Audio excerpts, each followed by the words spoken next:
Manuel Maldonado is a Venezuelan migrant in Ciudad Juarez at the US-Mexico border.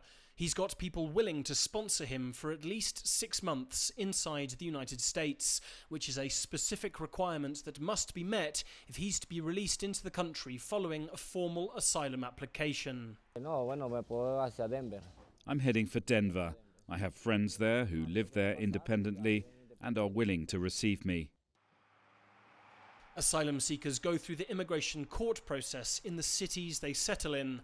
If Manuel chooses Denver, his chances of being granted asylum are nearly 30%, according to the data from TRAC, which tracks immigration asylum court rulings in the city. Indeed, the places asylum seekers choose to settle plays an enormous role in their final asylum decisions. Always be my senator. It's an issue former Texas State Senator Jose Rodriguez says migrants need to consider carefully. My advice, go to New York. Why? Because we look at the data, we look at the statistics.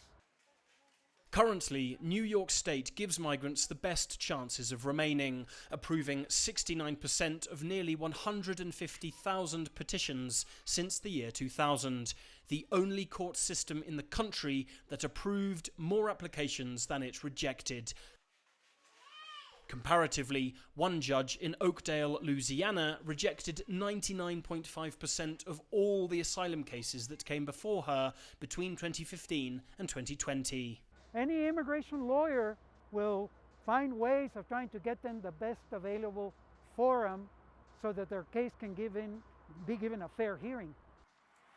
It's a system migrant aid organisations at the border say is unfair and want to see the federal government take a greater role. It has to be a centralised process run by the federal government here at the border.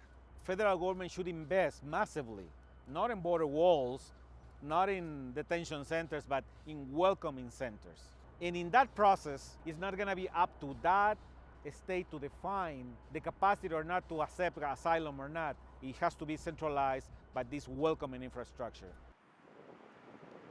With up to 30,000 humanitarian parole entries being granted a month under President Biden's migration border plan, the US asylum system may be put under more pressure than ever in the coming years. Alistair Baverstock, CGTN, Ciudad Juarez, Mexico.